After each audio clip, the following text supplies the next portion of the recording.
Flipkart axis bank credit card. दोस्तों, अगर आप भी फ्लिपकार्ट से शॉपिंग करते हैं तो आप फ्लिपकार्ट पे ये बैनर जरूर देखे होंगे। तो क्या आपको पता है ये Flipkart axis bank credit card होता क्या है? इस कार्ड को आप कहां कहां और किस तरह से यूज कर सकते हैं? इसे यूज करने के क्या क्या फायदे और क्या क्या नुकसान हैं? आखिर आप Flipkart axis bank credit card को बनवा कैसे सकते हैं? इसे बनवाने के लिए आपको किन किन डॉक्यूमेंट्स की जरूरत होती है और किन किन टर्म्स एंड कंडीशंस को फॉलो करके आप Flipkart axis bank credit card बनवाने के लिए एलिजिबल हो सकते हैं। इस कार्ड को बनवाने के बाद अगर आप इसे यूज करते हैं तो उसका बिल कब आएगा और बिल का पेमेंट आप कब और कैसे कर सकते हैं? अगर आप टाइम पे बिल का पेमेंट नहीं करते हैं तब क्या होगा? या फिर अगर आप भी फ्लिपकार्ट से इस कार्ड के लिए अप्लाई कर रहे थे और आपको कमिंग सून का ऑप्शन मिलता है तो वहां पे आपको अप्लाई नाउ का ऑप्शन कब मिलेगा? अगर आपका भी क्रेडिट कार्ड एप्लीकेशन रिजेक्ट कर दिया जा रहा है तो ऐसा क्यों हो रहा है? और सबसे इंपॉर्टेंट बात, बहुत सारे लोगों का कहना है कि इस तरह के कार्ड को बनवाने के बाद आपको बहुत सारे एक्स्ट्रा चार्ज पे करने होते हैं। तो क्या ये सही है? अगर सही है तो आपको कौन कौन से एक्स्ट्रा चार्ज पे करने होते हैं, उन चार्जेस से आप बच कैसे सकते हैं? या फिर अगर आप Flipkart axis bank credit card को कैंसिल या बंद करवाना चाहते हैं तो आप कैंसिल कैसे करवा सकते हैं? इसके अलावा Flipkart axis bank credit card से रिलेटेड लगभग सारी बातें हम लोग इस वीडियो में जानेंगे। तो आइए जानते हैं। एक्सिस बैंक और मास्टर कार्ड के साथ मिलकर के फ्लिपकार्ट के द्वारा इस Flipkart axis bank credit card को लॉन्च किया गया है। इस कार्ड को आप नॉर्मल क्रेडिट कार्ड की तरह कहीं भी इस्तेमाल कर सकते हैं। इसे यूज करके आप फ्लिपकार्ट से कभी भी यानी कि साल में 365 दिन किसी भी प्रोडक्ट को नो कॉस्ट EMI पे खरीद सकते हैं।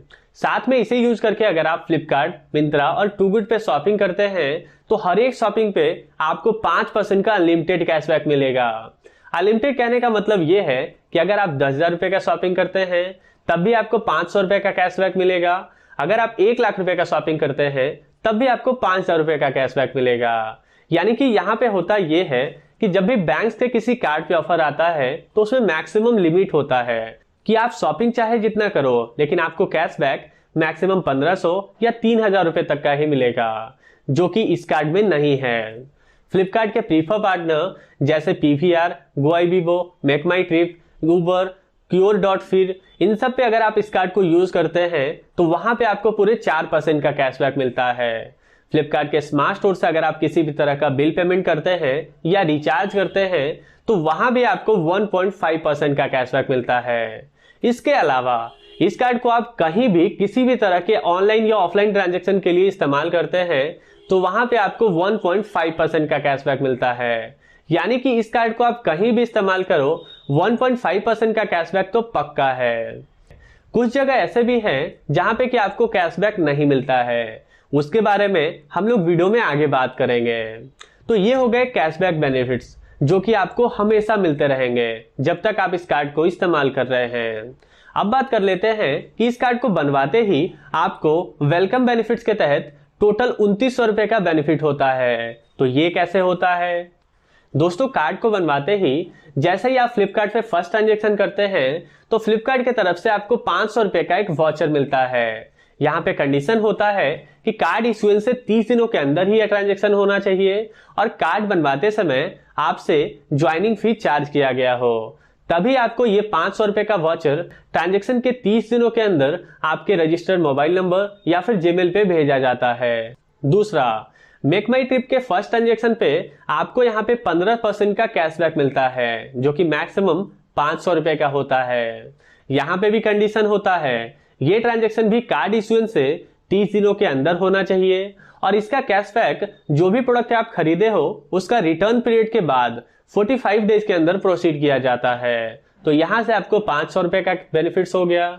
मेकमाईट्रिप और गोइबिबो, इन दोनों पे अगर आप मिनिमम 2,000 रुपए का डोमेस्टिक होटल बुक करते हो तो वहां पे आपको दोनों पे 500 रुपए का ऑफ मिलता है, यानी कि टोटल 1,000 रुपए का बेनिफिट।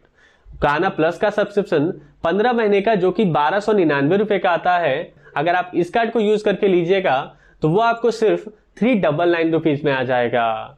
मेकमाईट्रिप, गोइबिबो और गाना प्लस, इन तीनों ऑफर्स का लाभ उठाने के लिए आपको एक प्रोमो कोड यूज करना होता है जो कि वीडियो के डिस्क्रिप्शन में दिया गया है। तो वहां से आप प्रोमो कोड को यूज कीजिए और इन ऑफर्स का लाभ उठाइए। इसके अलावा इस कार्ड के और भी बहुत सारे बेनिफिट्स हैं, जैसे कि अगर आप इस कार्ड को यूज करके फ्यूल लेते हैं तो वहां पे आपको 1% का सरचार्ज नहीं देना होता है। तो इस तरह से आप अपना डेली 1% अमाउंट सेव कर सकते हैं। तो अगर आप इसके सारे बेनिफिट्स के बारे में जानना चाहते हैं तो आप इस वीडियो का डिस्क्रिप्शन चेकआउट कीजिए, वहां पे इसके सारे बेनिफिट्स डिटेल में दिए गए हैं। अब बात आती है कि अगर आप इस कार्ड को बनवाना चाहते हैं तो आपके पास कौन कौन से डॉक्यूमेंट्स होने चाहिए और इसे बनवाने के लिए एलिजिबिलिटी क्राइटेरिया क्या है। दोस्तों यहाँ पे आपका एज मिनिमम 18 ईयर्स और मैक्सिमम 70 ईयर्स होना चाहिए। आप एक रेसिडेंस ऑफ इंडिया या फिर एनआरआई होने चाहिए और सबसे इंपॉर्टेंट आपका सिविल स्कोर अच्छा होना चाहिए। अगर आपका सिविल स्कोर अच्छा नहीं है तब भी आप इस कार्ड को कैसे बनवा सकते हैं ये भी हम लोग वीडियो में आगे जानेंगे। डॉक्यूमेंट्स की अगर बात करें तो यहाँ पे सबसे पहले आपको एक कलर फोटोग्राफ की जरूरत होती है, दूसरा पैन कार्ड की जरूरत होती है। अगर आपके पास पैन कार्ड नहीं है तो आप यहाँ पे फॉर्म 16 फिल करके दे सकते हैं। तीसरा आइडेंटिटी प्रूफ की जरूरत होती है। अगर आपको जानना है कि आइडेंटिटी प्रूफ में आप क्या दे सकते हैं तो आइडेंटिटी प्रूफ के तहत आने वाले सारे डॉक्यूमेंट्स की लिस्ट डिस्क्रिप्शन में दिए गए हैं। चौथा रेसिडेंस प्रूफ यानी कि एड्रेस प्रूफ की जरूरत होती है, इसके तहत आने वाले डॉक्यूमेंट्स का भी लिस्ट डिस्क्रिप्शन में दिया हुआ है। पांचवा यहाँ पे आपको इनकम प्रूफ की भी जरूरत होती है, जिसमें कि आप salary slip, income tax return का कॉपी, कुछ सेलेक्टेड बैंक क्रेडिट कार्ड के स्टेटमेंट या फिर form 16A and B fill करके दे सकते हैं। इन चारों डॉक्यूमेंट्स में अगर कोई एक इनकम प्रूफ डॉक्यूमेंट्स आपके पास है तब आप इस क्रेडिट कार्ड को बनवा सकते हैं। अगर इन चारों में से कोई नहीं है तब भी आप इस कार्ड को कैसे बनवा सकते हैं ये भी हम लोग वीडियो में आगे जानेंगे। अब बात आती है कि Flipkart axis bank credit card को आप बनवा कैसे सकते हैं। इसे बनवाने के मेनली दो तरीके हैं, पहला ऑनलाइन और दूसरा ऑफलाइन। ऑनलाइन में भी इसे बनवाने के दो तरीके हैं, पहला आप फ्लिपकार्ट के एप्लीकेशन से अप्लाई कर सकते हैं और दूसरा आप एक्सिस बैंक के ऑफिशियल वेबसाइट से अप्लाई कर सकते हैं। ऑफलाइन आप एक्सिस बैंक से भी अप्लाई कर सकते हैं। तो सबसे पहले हम लोग जान लेते हैं कि यहाँ पे फ्लिपकार्ट से हम लोग कैसे अप्लाई कर सकते हैं। उसके लिए दोस्तों सबसे पहले आपको अपने फ्लिपकार्ट एप्लीकेशन में लॉगिन हो जाना है। लॉगिन होने के बाद वहां पे सर्च बार में सर्च करना है Flipkart axis bank credit card. जैसे ही आप वहां पे सर्च करते हैं तो सबसे पहला search result Flipkart axis bank credit card लिख करके आएगा। आपको उस पर क्लिक करना है, तब वो आपको Flipkart axis bank credit card वाले पेज पे ले जाएगा, जिसमें कि उस कार्ड के बारे में सारी इंफॉर्मेशन होगी। साथ में वहां पे ये भी बताया हुआ रहेगा कि अगर आप फ्लिपकार्ट से अप्लाई कर रहे हैं और आप एक सैलरीड पर्सन हैं तब आपका सैलरी मिनिमम 20,000 होना चाहिए। दूसरा, अगर आप सेल्फ एम्प्लॉयड हैं तब आपका इनकम मिनिमम 35,000 होना चाहिए। तभी आप फ्लिपकार्ट से अप्लाई कर सकते हैं इस क्रेडिट कार्ड के लिए, वरना अगर आप फ्लिपकार्ट से अप्लाई कर रहे हैं तो यहाँ पे आपका कार्ड अप्रूव नहीं होगा। आप एक्सिस बैंक से अप्लाई कर लीजिएगा। तो दोस्तों आपको सारी चीजें पढ़ लेने हैं और सबसे नीचे आना है। वहां पे आपको एक बटन दिख रहा होगा अप्लाई नाउ का। कुछ लोगों को यहाँ पे कमिंग सून का ऑप्शन दिख रहा होगा, तो यहाँ पे अप्लाई नाउ कब आएगा यह भी हम लोग वीडियो में आगे जानेंगे। तो अगर अप्लाई नाउ का बटन आ रहा है तो आपको इस पर क्लिक करना है।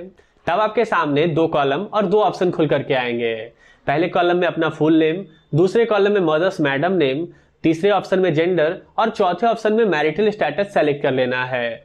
फिर अप्लाई नाउ पे क्लिक करना है। तब फिर से आपके सामने चार कॉलम खुलेंगे। पहले कॉलम में पैन कार्ड नंबर फिल कर लेना है, दूसरे कॉलम में एम्प्लॉयमेंट स्टेटस, तीसरे कॉलम में डेट ऑफ बर्थ और चौथे कॉलम में एजुकेशनल स्टेटस सेलेक्ट करना है। फिर नेक्स्ट पे क्लिक कर देना है। तब आपको थर्ड स्टेप में भेजा जाएगा, जिसमें कि आपको mobile number, email address, work address और होम एड्रेस फिल कर देना है। फिल करने के बाद उसके नीचे एक सवाल होगा कि आप इस कार्ड की डिलीवरी कहाँ चाहते हैं, होम एड्रेस पे या फिर वर्क एड्रेस पे। आप जहां भी चाहते हैं सेलेक्ट कीजिए और फिर नेक्स्ट पे क्लिक करना है। तब आप आ जाते हैं एडिशनल फीचर्स में। वहां पे कुछ इन्फॉर्मेशन दिया हुआ है जिसे कि आपको पढ़ लेना है और फिर कंटिन्यू करना है। तब आपके सामने एक स्पेशल टर्म्स एंड कंडीशंस वाला पेज खोल करके आएगा, इसे भी आपको पढ़ लेना है और नेक्स्ट पे क्लिक करना है। तब आपके मोबाइल नंबर पे एक ओटीपी जाएगा और आपके सामने एक कॉलम खुल करके आएगा जिसमें कि वो ओटीपी फिल करना है और वेरीफाई पे क्लिक करना है। आपका अप्लाइंग प्रोसेस यहीं पे कंप्लीट होता है। अगले पेज में आप अप्लाई कर चुके हो ये बताया हुआ रहेगा। उसके नीचे आपका एप्लीकेशन वेरिफिकेशन शुरू हो चुका होगा, जिसमें कि 5 मिनट का समय लग सकता है। आपको 5 मिनट वेट करना है। अगर यहाँ पे एप्लीकेशन फॉर्म फिल लिखा हुआ आ जाता है, यानी कि आपका कार्ड अप्रूव हो चुका है, आपको ये कार्ड मिल जाएगा। तो दोस्तों जब ऐसा लिखा हुआ आ जाए तो उसके नीचे देखना है, अगला स्टेप वहीं पे बताया हुआ है। अगला स्टेप डॉक्यूमेंट पिकअप होगा, जिसमें कि आपको 1 दिन का समय लग सकता है। इसमें होता यह है कि 1 दिन के अंदर आपके नजदीकी एक्सिस बैंक से आपको कॉल आएगा, वो आपसे अपॉइंटमेंट लेंगे कि वो आपसे मिलना चाहते हैं आपके डॉक्यूमेंट पिकअप के लिए। आप जो भी समय दीजिएगा उस समय वो आपके एड्रेस पे आएंगे, आपका डॉक्यूमेंट पिकअप करेंगे, डॉक्यूमेंट बैंक लेकर के जाएंगे, वहां पे आपका डॉक्यूमेंट वेरिफिकेशन होगा और आपका कार्ड जनरेट हो जाएगा। इस पूरे प्रोसेस में हो सकता है मैक्सिमम 21 दिन का समय लग सकता है। 21 दिन के बाद आपका कार्ड आपके दिए गए एड्रेस पे भेजा जाता है, जिसे कि आप रिसीव करके फिर उसे यूज कर सकते हैं। इसके लिए आपको एक्टिवेट भी करना होता है, जिसके बारे में कि हम लोग वीडियो में आगे जानेंगे। तो ये हो गया ऑनलाइन का पहला तरीका। दूसरा तरीका है एक्सिस बैंक, जिनका यहाँ पे कमिंग सून लिखा हुआ आ रहा था फ्लिपकार्ट वाले में, वो दूसरा तरीका ट्राई कर सकते हैं। दूसरे तरीके में सबसे पहले आपको इस वीडियो के डिस्क्रिप्शन में एक लिंक दिया गया है, आपको उस पर क्लिक करना है। वो आपको एक्सिस बैंक के ऑफिशियल वेबसाइट के उस पेज पे ले जाएगा, जहां से आप Flipkart axis bank credit card के लिए डायरेक्ट अप्लाई कर सकते हैं। वहां पे दोस्तों सबसे पहले आपसे एक सवाल किया जाएगा कि क्या आप एक्सिस बैंक के एग्जिस्टिंग कस्टमर हैं, यानी कि आपका एक्सिस बैंक पे सेविंग अकाउंट है या फिर नहीं है। तो दोस्तों यहाँ पे आपको ये भी जान लेना चाहिए कि Flipkart axis bank credit card को बनवाने के लिए एक्सिस बैंक में अकाउंट होना जरूरी नहीं है। अगर अकाउंट नहीं है तब भी आप इसके लिए अप्लाई कर सकते हैं और कार्ड बनवा सकते हैं। अगर अकाउंट होता है तब यहाँ पे आपका कार्ड अप्रूवल का चांस ज्यादा बनता है, क्योंकि आप एक्सिस बैंक के एग्जिस्टिंग कस्टमर्स हैं। और दूसरी चीजें, अप्लाइंग प्रोसेस में आपको थोड़ा कम डॉक्यूमेंट फिल करना होगा, क्योंकि आप पहले ही उनको डॉक्यूमेंट दे चुके हैं। तो अगर आपका अकाउंट है तब आप यहाँ पे एस सेलेक्ट कीजिए, अगर नहीं है तो नो सेलेक्ट कीजिए। मेरा अकाउंट नहीं है तो मैं यहाँ पे नो सेलेक्ट करता हूँ। नो सेलेक्ट करते ही आपके सामने 4 कॉलम खुलेंगे। पहले कॉलम में मोबाइल नंबर, दूसरे कॉलम में पैन कार्ड नंबर, तीसरे कॉलम में पिन कोड और चौथे कॉलम में आपको एनुअल इनकम फिल करना होता है। एनुअल इनकम में अगर आप स्मार्टफोन से अप्लाई कर रहे हैं तो सबसे कम का ऑप्शन होगा लेस देन 1 लाख, लेकिन वहीं अगर आप डेस्कटॉप पे देखिएगा तो वहां पे 72,000 से 1 लाख रुपए का होता है सबसे कम का ऑप्शन। तो यहाँ पे इससे ये पता चलता है कि जिनका इनकम मंथली 6,000 है, यानी कि जिनका इनकम मंथली 6,000 रुपए है, वो इस कार्ड के लिए अप्लाई कर सकते हैं और उनका कार्ड डेफिनेटली अप्रूव होगा, क्योंकि यहाँ पे ये ऑप्शन दिया हुआ है। अगर अप्रूव नहीं होता या फिर यहाँ पे कंडीशन होता कि 76,000 से कम जिनका इनकम है वो अप्लाई नहीं कर सकते हैं, तो डायरेक्टली फ्लिपकार्ट की तरह यहाँ भी बताया हुआ रहता। तो आपको दोस्तों जितना भी इनकम है अपने हिसाब से सेलेक्ट करना है और फिर नेक्स्ट पे क्लिक करना है। तब आपके मोबाइल नंबर पे एक ओटीपी जाएगा, जो कि आपके सामने खुले हुए कॉलम में आपको फिल करना है। फिर उसके नीचे टर्म्स एंड कंडीशन लिखा हुआ है और उसके पहले एक बॉक्स है, आपको टर्म्स एंड कंडीशन पढ़ लेना है, फिर टिक कर देना है बॉक्स में और फिर से आपको नेक्स्ट पे क्लिक करना है।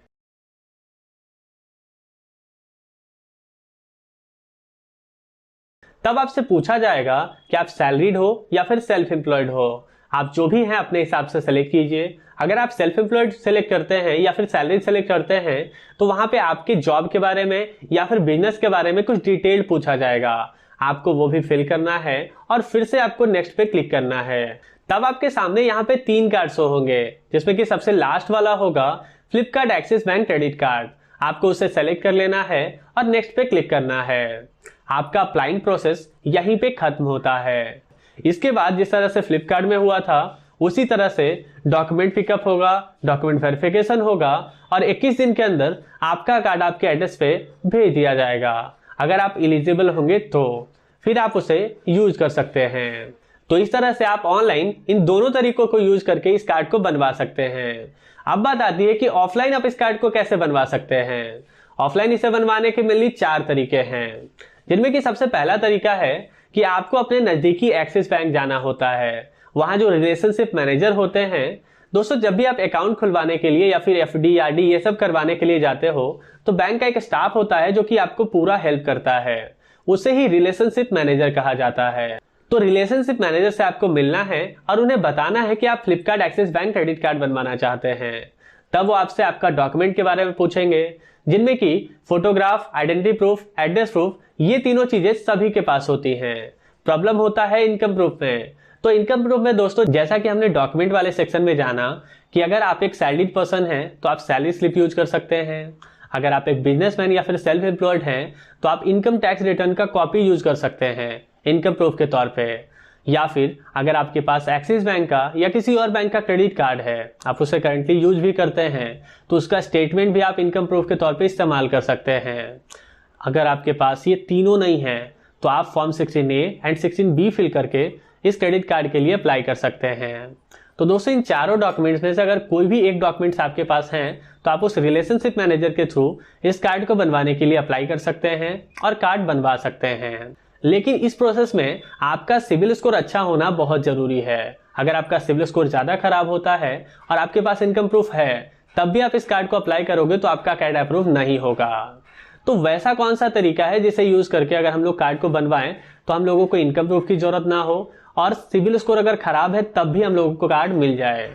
दोस्तों एफडी के बेसिस पे आप इस कार्ड को एफडी के बेसिस पे बनवा सकते हैं।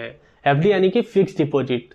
अगर आप एक्सिस बैंक में पहले से कोई फिक्स डिपॉजिट करवाए हुए हैं या फिर कोई फिक्स डिपॉजिट करवाना चाहते हैं तो आप जितना का भी फिक्स डिपॉजिट करवाना चाहते हैं, जितने अमाउंट का, उसका 80 to 95% के क्रेडिट लिमिट के साथ आप इस क्रेडिट कार्ड को ले सकते हैं बहुत ही आसानी से। इसमें आपको ना तो किसी इनकम प्रूफ की जरूरत होती है और ना ही आपका सिविल स्कोर देखा जाता है। केवल अगर आप बैंक में एफडी किए हुए हैं तो उसके बेसिस पे 80 to 95% तक के अमाउंट के क्रेडिट लिमिट के साथ बैंक आपको ये क्रेडिट कार्ड बहुत ही आसानी से प्रोवाइड कर देगा और फिर आप इसे सिंपल क्रेडिट कार्ड की तरह यूज कर सकते हैं। चौथा तरीका है दोस्तों जो कि बहुत कम लोगों के लिए अप्लाई होता है। सबसे पहले तो आपका अकाउंट एक्सिस बैंक में होना बहुत जरूरी है। यहाँ पे क्या होता है दोस्तों कि अगर आपका एक्सिस बैंक पे अकाउंट होता है, आप उसे अच्छे से रेगुलेट करते आ रहे हैं, यानी कि आपके अकाउंट में रेगुलर अच्छे खासे बैलेंस रहते हैं, आप रेगुलर ट्रांजेक्शन भी करते हैं, तो यहाँ पे क्या होता है कि बैंक वाले खुद आपको कॉल करके ऑफर करते हैं कि आपको इतना का क्रेडिट कार्ड मिल सकता है, क्या आप लेना चाहते हैं? तो अगर आप लेना चाहते हैं तो वहां पे आप हाँ बोल करके उसके सारे इन्फॉर्मेशन लेकर के उस कार्ड को बनवा सकते हैं। बहुत बार क्या होता है कि बैंक की तरफ से कॉल नहीं आता है, तो आप क्या कर सकते हो कि उस रिलेशनशिप मैनेजर से कांटेक्ट कर सकते हैं। उन्हें आप पूछ सकते हैं कि मेरा अकाउंट है एक्सिस बैंक में, क्या ये card Flipkart axis bank credit card के लिए एलिजिबल है? अगर एलिजिबल होगा तो वो चेक करके आपको बता देगा कि आप क्रेडिट कार्ड बनवा सकते हैं। तो यहाँ पे जिनका भी अकाउंट है और वो अगर अच्छे से अकाउंट में बैलेंस मेंटेन कर रहे हैं तो वो एक बार जरूर चेक कर लीजिएगा और इस प्रोसेस के थ्रू आप बनवा सकते हैं। इस प्रोसेस में भी दोस्तों आपका सिविल स्कोर अच्छा होना बहुत जरूरी है। अगर आपका सिविल स्कोर खराब है तो आपका अकाउंट इस क्रेडिट कार्ड के लिए या फिर किसी भी क्रेडिट कार्ड के लिए एलिजिबल होगा ही नहीं। तो दोस्तों ये कुछ प्रोसेस हैं जिसके थ्रू कि आप इस क्रेडिट कार्ड को बहुत ही आसानी से अप्लाई करके बनवा सकते हैं। अब बात आती है कि इसे तो आप बनवा लीजिएगा, लेकिन यूज कैसे कीजिएगा? क्या इसे एक्टिवेट भी करना पड़ता है? दोस्तों आपने सुना होगा बहुत लोगों के पास ये कार्ड तो आ जाता है लेकिन फिर वो इसे यूज नहीं कर पाते हैं। यहाँ पे जब भी वो कोई ऑनलाइन ट्रांजेक्शन करते हैं या फिर ऑफलाइन ट्रांजेक्शन करते हैं, कोई भी ट्रांजेक्शन कंप्लीट नहीं हो पाता। ऐसा क्यों होता है? दोस्तों आरबीआई के रूल के हिसाब से जब भी अब कोई भी क्रेडिट कार्ड किसी कस्टमर्स के पास भेजा जाता है तो वहां पे उस क्रेडिट कार्ड की सारी फैसिलिटी बंद कर दी जाती है। वो फैसिलिटी खुद कस्टमर को एक्टिवेट करना होता है, तभी कस्टमर्स उस क्रेडिट कार्ड की सभी फैसिलिटी को इस्तेमाल कर पाते हैं। तो इस क्रेडिट कार्ड को कैसे हम एक्टिवेट करेंगे या फिर कैसे हम इसे यूज कर सकते हैं? दोस्तों अब पहले की तरह कार्ड को एक्टिवेट नहीं करना पड़ता। अब यहाँ पे क्या होता है कि नॉर्मली आपको प्ले स्टोर से एक्सिस बैंक के ऑफिशियल एप्लीकेशन को डाउनलोड कर लेना है, अन्यथा उसका डायरेक्ट डाउनलोड लिंक इस वीडियो के डिस्क्रिप्शन में भी आपको मिल जाएगा। वहां से आपको वो एप्लीकेशन इंस्टॉल कर लेना है। इंस्टॉल करने के बाद आपको उसे ओपन करना है और उसमें साइन इन हो जाना है। साइन इन होने के बाद लेफ्ट साइड में आपको क्रेडिट कार्ड का एक ऑप्शन दिख रहा होगा, आपको उस पर क्लिक करना है। जैसे आप उस पर क्लिक करते हैं और आप क्रेडिट कार्ड बनवाए हुए हैं तो वहां पे ऑटोमेटिक वो क्रेडिट कार्ड शो करेगा। साथ में यहाँ पे आप उस क्रेडिट कार्ड से कितने पैसे यूज किए हैं, कितने पैसे यूटिलाइज किए हैं, वो सबसे ऊपर में दिखा रहा होगा और नीचे ड्यूज डेट, ड्यूज अमाउंट वगैरह दिखा रहा होगा। आप अगर और भी डिटेल में जानना चाहते हैं तो आपको कार्ड पे क्लिक करना है। जैसे ही आप कार्ड पे क्लिक कीजिएगा तो वहां पे आपको कार्ड की सारी इंफॉर्मेशन जैसे कि ड्यूज अमाउंट, ड्यूज डेट, आपके कार्ड का कितना क्रेडिट लिमिट है, कितना आप यूज कर चुके हैं, आपके क्रेडिट लिमिट से कितना अमाउंट बचा हुआ है, ये सारी इंफॉर्मेशन वहां पे दिखाएगी। आप वहां से ये सारी इंफॉर्मेशन जान सकते हैं। फिर दोस्तों इसे आप एक्टिवेट कैसे कीजिएगा, जब आप पहली बार लॉगिन करते हैं और यहाँ पे आते हैं तो लेफ्ट साइड डाउन कॉर्नर में आपको टोटल कंट्रोल का एक ऑप्शन मिलता है, आपको उस पर क्लिक करना है। जैसे आप उस पर क्लिक कीजिएगा तो आपके सामने कुछ ऑप्शंस खुल करके आ जाएंगे, जिसमें कि पहले ऑप्शन को यूज करके आप कार्ड को ब्लॉक कर सकते हैं या फिर रिप्लेस कर सकते हैं। दूसरे ऑप्शन को यूज करके आप कार्ड का पिन सेट कर सकते हैं या फिर रीसेट कर सकते हैं। उसी तरह से नीचे है एक मैनेज यूजेज का ऑप्शन, आपको उस पर क्लिक करना है। जैसे आप उस पर क्लिक करते हैं तो आपको यहाँ पे 4 ऑप्शन दिखते हैं, ATM withdrawal, contactless, e commerce और पीओएस। इन सभी ऑप्शंस के सामने आपको एक बटन दिखता है।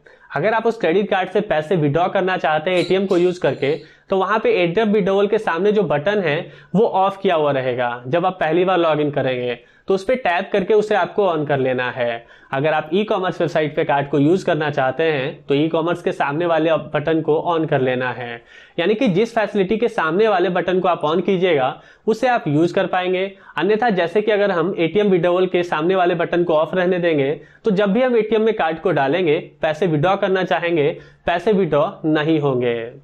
उसी तरह से देखिए दोस्तों, उसके नीचे एक कॉलम है जिसमें कि कुछ अमाउंट लिखा हुआ है। अगर आप चाहते हैं कि एटीएम से हम सिर्फ इतने पैसे ही निकालें तो वो अमाउंट आपको उस कॉलम में फिल कर देना है, या फिर लाइन पे एक पॉइंट होगा उसे आप स्लाइड करके भी उस लिमिट को सेट कर सकते हैं। तो इस तरह से दोस्तों यहाँ आकर के आप अपने कार्ड के फैसिलिटी को ऑन कर सकते हैं और फिर आप कार्ड को बहुत ही आसानी से सभी जगह पे यूज कर सकते हैं।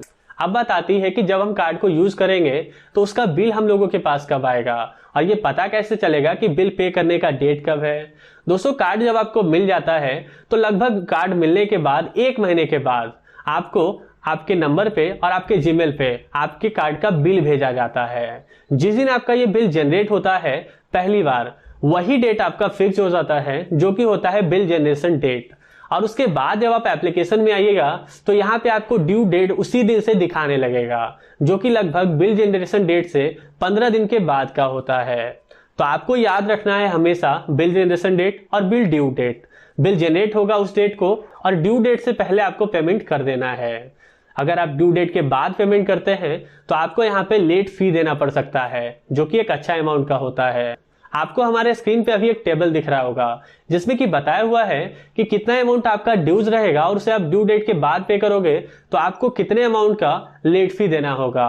आप वीडियो को पॉज करके इसके बारे में सारी डिटेल जान सकते हो। अब बात आती है कि जब बिल जनरेट होगा तो उसका पेमेंट हम लोग कैसे करेंगे। इसके भी दोस्तों कई तरीके हैं। सबसे पहला और सबसे आसान तरीका यह है कि आपको फिर से वही क्रेडिट कार्ड वाले सेक्शन में जाना है। वहां पे आपको नीचे में पे नाउ का एक बटन दिख रहा होगा, उस पर क्लिक करके आपका जितना का भी बिल जनरेट हुआ है उतने पैसे आप कभी भी मैनुअली पे कर सकते हैं, ड्यू डेट से पहले और बिल जनरेशन डेट के बाद में भी आप वहां से पे कर सकते हैं, लेकिन आपको पे ड्यू डेट से पहले करना चाहिए। दूसरा तरीका है दोस्तों कि आप नेट बैंकिंग के थ्रू एनईएफटी, आरटीजीएस या फिर आईएमपीएस के थ्रू भी इसका पेमेंट कर सकते हैं। इस समय दोस्तों आपको एक प्रॉब्लम आएगी आईएफएससी कोड का, कि यहाँ पे हम लोग पेमेंट करते समय आईएफएससी क्या यूज करेंगे। तो दोस्तों इस वीडियो के डिस्क्रिप्शन में और कमेंट सेक्शन के टॉप कमेंट में वो आईएफएससी कोड दिया गया है, जिसे कि आप कार्ड का पेमेंट करते समय जब आप एनईएफटी या आरटीजीएस या फिर आईएमपीएस के थ्रू पेमेंट कीजिएगा तो उसे आप यूज कर सकते हैं। तीसरा तरीका है दोस्तों कि आप बैंक जा करके ऑफलाइन डिपॉजिट स्लिप के थ्रू भी कार्ड का पेमेंट कर सकते हैं। इस तरीके को यूज करके वैसे लोग भी पेमेंट कर सकते हैं जिनका अकाउंट एक्सिस बैंक में नहीं है। वो लोग दोस्तों डिपॉजिट स्लिप के थ्रू कार्ड डिटेल को यूज करके अपने कार्ड का पेमेंट बैंक जाकर के ऑफलाइन कर सकते हैं। और चौथा तरीका जो कि सबसे ज्यादा यूज किया जा रहा है आजकल, ऑटो डेबिट। इसमें क्या होता है दोस्तों कि अगर आपका एक्सिस बैंक में अकाउंट है और आपका कार्ड भी एक्सिस बैंक का है तो कार्ड बनवाते समय या फिर बाद में आप खुद से भी नेट बैंकिंग के थ्रू ऑटो डेबिट की फैसिलिटी ऑन कर सकते हैं।